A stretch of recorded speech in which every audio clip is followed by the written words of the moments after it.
지난 20여 년간 지구촌에서는 도시농업 논의가 활발히 일어났습니다. 농업은 농촌에서 일어나는 일인데 도시의 농업이 왜 논의되고 있는가? 현대 사회에서 도시와 농촌이라는 것은 공간적으로 이분화되어 있고 이격화되어 있는데, 그리고 도시는 날로 첨단화되고 있는데 그곳에 농업이라는 1차 산업을 결합하라는 것이 도대체 무슨 말인가? 도시 농업이라는 말에는 도시에 무슨 일이 일어나고 있다, 도시에 어떤 결핍이 있다는 것을 암시하는 말입니다. 저는 왜 도시가 농업을 도입하지 않으면 지속할 수 없게 되는지 오늘 말하고자 합니다. 우리는 일상적으로 촌스럽다라는 말을 자주 사용합니다. 어떤 공간이나 사물이 어색하거나 세련되지 못한 것, 그리고 다듬어지지 않고 야생적인 것, 이런 것에 대해서 부정적인 뉘앙스로 표현할 때 촌스럽다, 이렇게 얘기를 하죠. 그러면 촌스럽다는 것의 반대 개념은 무엇일까요? 도시적인 것, 도회지적인 것, 세련되고 문명적인 것을 말하는 거겠죠. 촌스럽다는 표현은 대개 문맥 속에서는 나쁜 의미로 사용되는 것 같습니다. 그런데 농업이 이루어지는 촌이 나쁜 것입니까?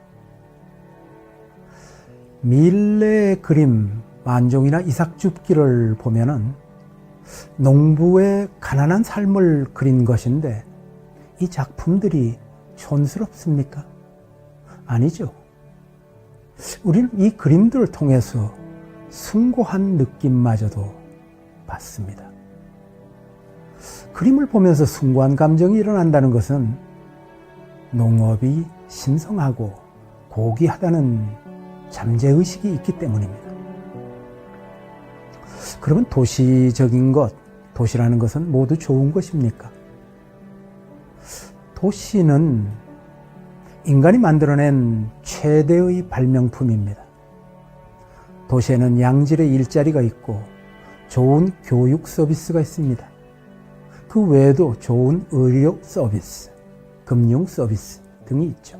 그리고 폭넓은 문화 향수 기회가 있습니다. 그래서 사람들은 도시로 몰려가는 것이죠. 그런데 오늘날의 도시는 어떻게 평가되고 있습니까? 오늘날의 도시는 만악의 씨앗으로 규정되고 있습니다. 왜 그럴까요? 도시는 사람들이 밀집하여 살고 있는 곳입니다.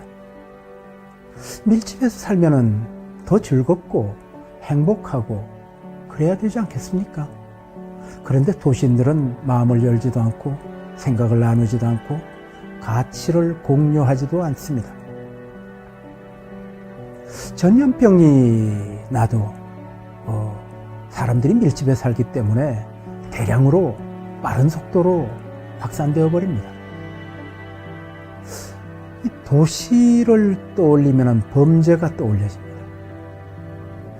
도시는 사람들이 많이 사는 곳이기 때문에 눈의 수가 많아서, 감시의 눈이 많아서 범죄가 발붙일 수 없을 것 같은데 강력 범죄는 다 이곳에서 일어납니다. 사고가 나도 대형 사고로 번지죠. 지구가 석유를 만들어내는 데는 2억 년, 3억 년이 걸립니다. 그런데 이 석유를 200년도 안 되어서 끌어올려 다 소모를 시키고 있습니다. 그래서 이 화석연료가 고갈이 되고 있다고 아우성입니다. 이 끌어올린 석유를 대량으로 쓰는 곳이 어디입니까? 도시지요.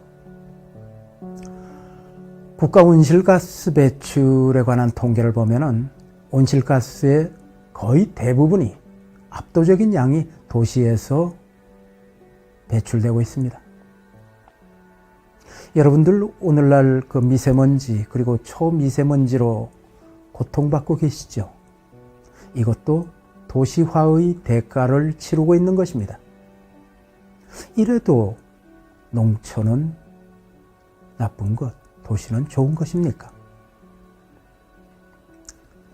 인류는 농업을 희생시키면서 산업을 육성했습니다. 산업에 기대를 건 거죠. 산업이 행복을 가져다 줄 것이라고 믿었습니다. 그러한 믿음은 지난 250년 동안 계속 이어져 왔죠.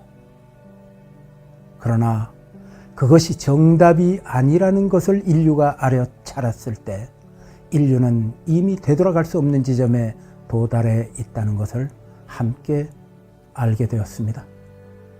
우리는 지금 도시화, 산업화에 대한 혹독한 대가를 치르고 있습니다. 오늘날 사람들은 대개 도시에서 병을 얻습니다.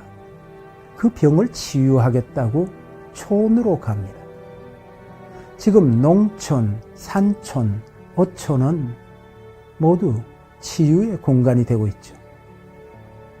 농촌의 농장은 중세기에도 치유와 요양의 장소였습니다. 오늘날도 대개 농업으로 치유를 하겠다고 그러죠. 원예 치료도 있고 동물 매개 치료도 있습니다. 요즘 이 반려견이 굉장히 많이 늘어나고 있는데요. 동물을 접촉하면서 이 심리적인 힐링을 얻는 것, 이런 것 등의 체험형 치유가 세계적으로 널리 퍼지고 있습니다. 도시인들은 시멘트 건물, 아스팔트 포장, 환경 호르몬, 나쁜 수질, 열악한 대기질, 전자파에 포위되어 있습니다. 온갖 요인으로 몸과 마음의 건강을 지킬 수가 없습니다. 그 중에 가장 직접적인 요인이 음식입니다.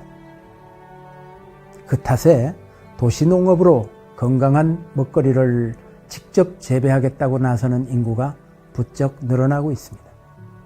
우리는 인스턴트 식품, GMO, 그러니까 유전자 변형 식품, 유전자 조작 식품, 농약, 중금속 함유 식품 등으로 건강과 생명의 위협을 받고 있습니다. 건강한 식습관을 추구하는 도시민들과 시민단체들이 텃밭 가꾸기에 열심입니다. 도시 텃밭은 식품 자급자족에 기여할 뿐만 아니라 삭막한 도시에서 흙을 만지면서 생명을 기르는 과정을 통해서 삶의 태도에 근본적인 변화를 가져오는 이 새로운 문화 행태입니다. 도시농업을 한 이 퍼스트 레이디 사례를 들지 않을 수가 없습니다. 이 세계 대통령 영부인 중에 정원에 관심을 가진 분들은 많이 있었습니다. 그렇지만 체온 조성을 한 이 영부인은 거의 없었던 것 같습니다. 기록에 의하면 루즈벨트 대통령의 영부인이던 엘리노 여사께서 소극적으로 이 체원을 만들었다는 기록은 제가 본 적이 있습니다. 2009년으로 기억합니다만 미셸 오바마 대통령 영부인이 백악관 남쪽들의 이 키친 가든, 그러니까 텃밭을 만들었습니다. 남쪽들의 잔디밭을 걷어내고 거기다가 호박, 브로콜리, 토마토, 상추, 감자, 고구마 등 50여 종을 심었습니다. 그 면적은 맨 처음에는 102 스퀘어미터였고 나중에는 이제 두 번 확대해가지고 260 스퀘어미터인데 이게 맨 처음에는 40평 정도 가지고 시작을 했고요. 확대된 것도 80평도 안 됩니다. 조그마한 면적인데 거기서 심었던 채소들을 가지고 그 소출로 백악관에서 식사를 그걸로 하고 있고 대통령 가족의 식단 그리고 국빈 만찬 행사 때도 백악관 뜰에서 나온 야채로 했습니다. 그러고도 남아서 백악관 인근의 주민들에게 나눠주기도 했습니다. 참으로 놀랍지 않습니까? 그 조그만한 터에서 이 흙의 생산력이라는 게 이렇게 대단하지 않습니까? 그 소출로 백악관이 다 먹고 그리고도 또 남아서 나눠주고 이러니까요. 이런 일이 있자 1년여 만에 미국 가정에서 채원을 일구는 비율이 19% 증가했어요. 백악관에서 채원을 하니까 가정집에서 이 채원을 만든 비율이 그렇게 많이 늘어났습니다. 그리고 또 이곳은 어린이들에게는 산 교육의 장이 됐죠. 미국의 어린이들이 비만이 많습니다. 이 패스트푸드 많이 먹고 이 칼로리가 높은 음식을 먹으면서 운동은 안 하니까 아이들이 이거 비만해지는데, 그렇기 때문에 이 미셸 오바마 영부인이 Let's Move라는 캠페인을 열었죠. 자, 우리 좀 움직이자. 뭐 이런 캠페인을 했습니다.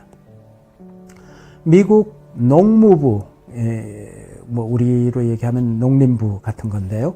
미 농무부는 빈곤 지역에 위치한 학교들에게 텃밭 혹은 정원을 조성할 수 있도록 보조금을 지원을 했습니다.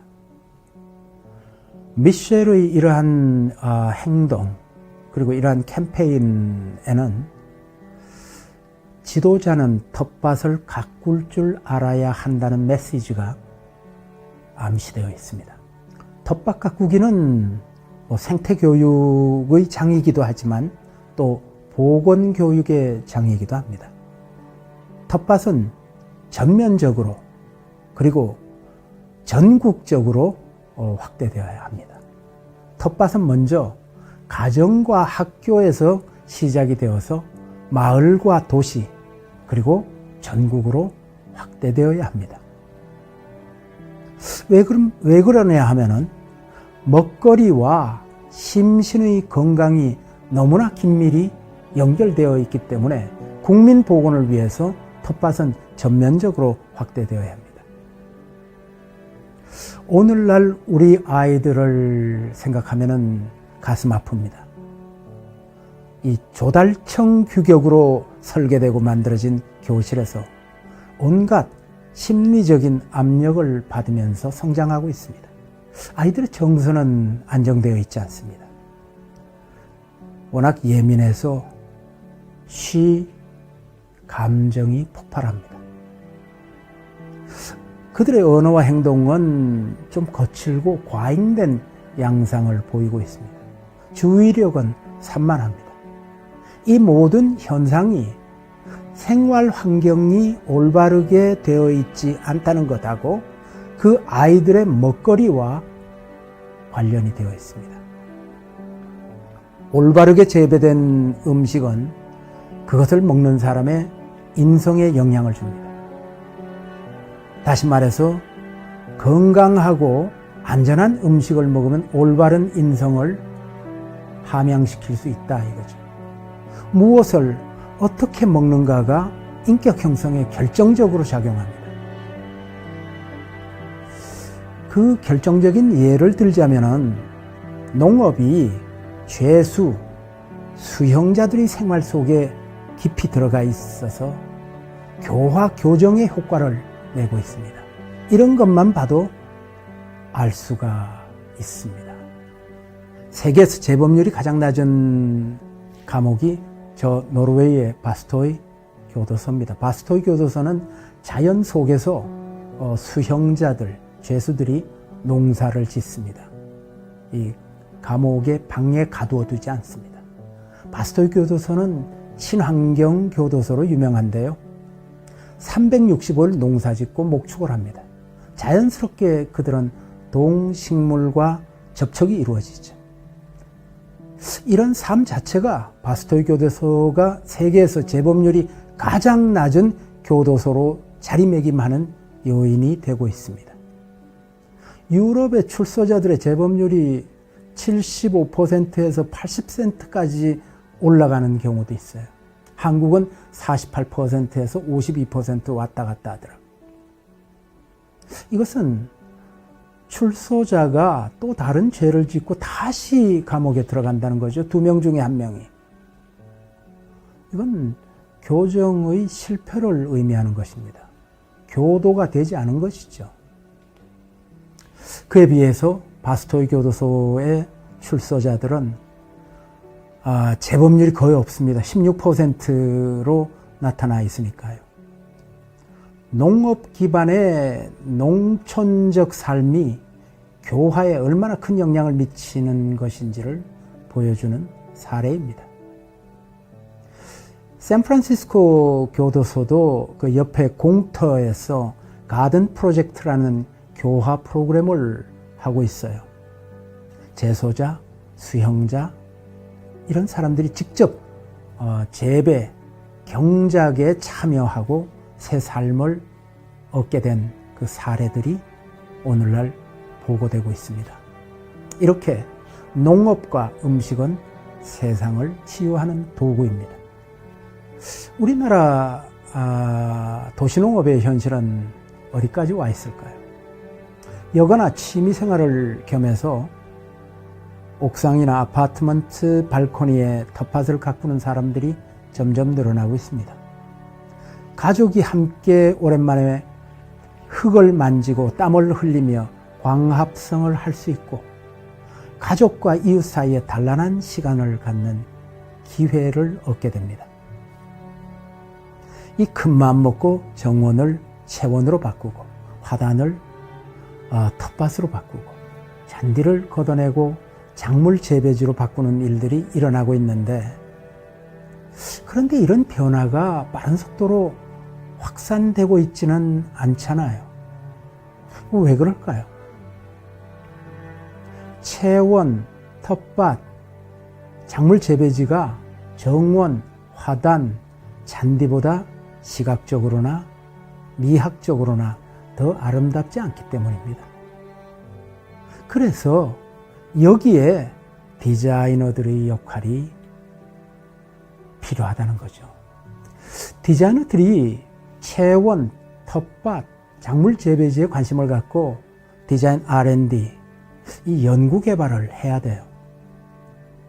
이 텃밭을 미학적 조형적으로 설계하는 일에 조경가, 원예가, 그리고 디자이너가 원탁에 앉아야 됩니다. 한국의 도시에 적합한 도시 텃밭은 어떤 것일까? 그리고 한국 정원과 조화를 이루는 한국형 이 텃밭 디자인에 관한 연구가 시급합니다. 한국형, 좀 좁히면 서울형 도시 텃밭 조성을 위한 기본 설계와 운영 매뉴얼을 만들어서 공유해야 합니다.